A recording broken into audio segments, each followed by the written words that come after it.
भीख मांगने सऊदी अरब जा रहे थे पाकिस्तानी भिखारी, 16 को फ्लाइट से उतारा। पाकिस्तान की हुई इंटरनेशनल बेइज्जती। लगातार सऊदी अरब अब पाकिस्तान में पाकिस्तानी भिखमंगों को अब अपने देश में आने पर बैन लगा रही है। सऊदी अरब में पाकिस्तान के भिखारी इतने हो चुके हैं कि वहाँ पे न केवल भिखमंगों की संख्या बढ़ गई है बल्कि लॉ एंड ऑर्डर की सिचुएशन पर भी सवाल उठने लगे हैं।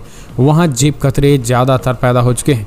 और आपको बता दें, ये हज के यात्रियों के रूप में जो है वो बड़े पैमाने पर जाते हैं और हज के बजाय वहाँ पर चोरी, जेब कतरा और भीख मांगने का काम करते हैं, जिससे सऊदी अरब सबसे ज़्यादा पिछले 2-3 सालों से परेशान हो चुका है। सबसे बड़ी समस्या जो है सऊदी अरब में भीख मांगने वालों की बढ़ती चली जा रही है।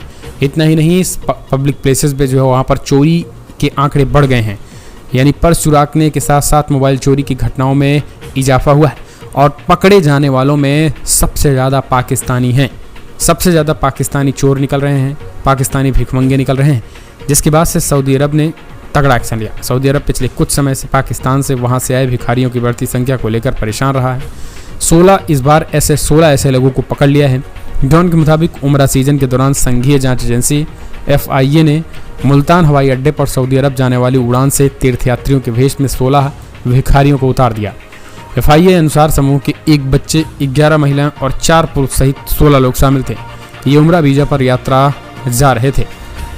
अवराजन प्रक्रिया के दौरान FIA अधिकारियों ने उन यात्रियों से पूछताछ की। उन्होंने कबूल किया कि वो भीख मांगने के लिए सऊदी अरब जा रहे थे। उन्होंने ये भी खुलासा किया है कि उन्हें भीख में से होने वाली कमाई का आधा हिस्सा अपनी यात्रा व्यवस्था में शामिल एजेंटों को देना होगा। उम्रा वीजा की अवधि समाप्त होने के बाद उन्हें पाकिस्तान लौटना था। FIA मुल्तान सर्कल ने यात्रियों को आगे की पूछताछ और कानूनी कार्रवाई के लिए गिरफ्तार कर लिया गया। ये गिरफ्तारी प्रवासी पाकिस्तानियों और मानव संसाधन विकास मंत्रालय द्वारा सीनेट समिति के ये खुलासा करने के लिए 1 दिन बाद हुई है। भिखारियों का एक महत्वपूर्ण हिस्सा अवैध चैनलों के माध्यम से विदेशों में तस्करी किया जाता है। मंत्रालय के सचिव ने सीनेट पैनल को बताया है कि विदेशों में पकड़े गए 90% भिखारी पाकिस्तान के हैं। उन्होंने कहा था कि इराकी और सऊदी दोनों राजदूतों ने इन गिरफ्तारियों के कारण जेलों में भीड़ भाड़ की सूचना दी है। तो लगातार दोस्तों आपको बता दें, पाकिस्तान इस समय इंटरनेशनल बेइज्जती हो रही है और ये बेइज्जती भारत नहीं कर रहा है, इस बार मुस्लिम देश सऊदी अरब ही कर रहा है। दोस्तों ये तो एक छोटा सा नमूना है कि किस तरीके से पाकिस्तान जो है वो भिखारी देश यानी भीख मांगने वाला दूसरे देश में वहाँ के लोग जा रहे हैं।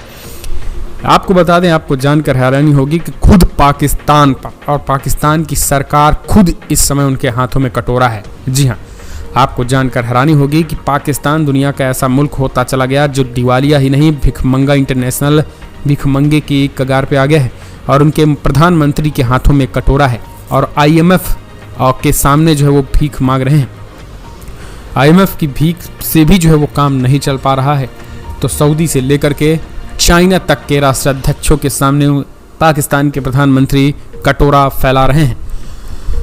अभी तक तो पाकिस्तान की सरकार और अब पाकिस्तान के लोग भी भीख मांगने लगे हैं। ऐसे में पाकिस्तान की हालत इस तरीके से हो चुकी है। भारत और कश्मीर को लेने की चाहत रखने वाले पाकिस्तान मोदी सरकार की कूटनीति से आज के समय में जो है वो अलग थलग पड़ गया है और वहाँ के नागरिक भी अब भीख मांगने की कगार पर आ गए हैं।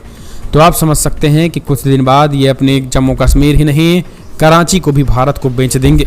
ये हालात जो है वो दिवालिया की कगार पर हुए पाकिस्तान का हो चुका है। तो कमेंट्स माध्यम से आप अपने सुझाव देना ना भूलें। पल पल के अपडेट के लिए चैनल को सब्सक्राइब करना ना भूलें। दोस्तों जिस तरीके से सऊदी ने तगड़ा एक्शन लिया, इसे आप कैसे देखते हैं? अपना सुझाव इस वीडियो में। जय हिंद, वंदे मातरम।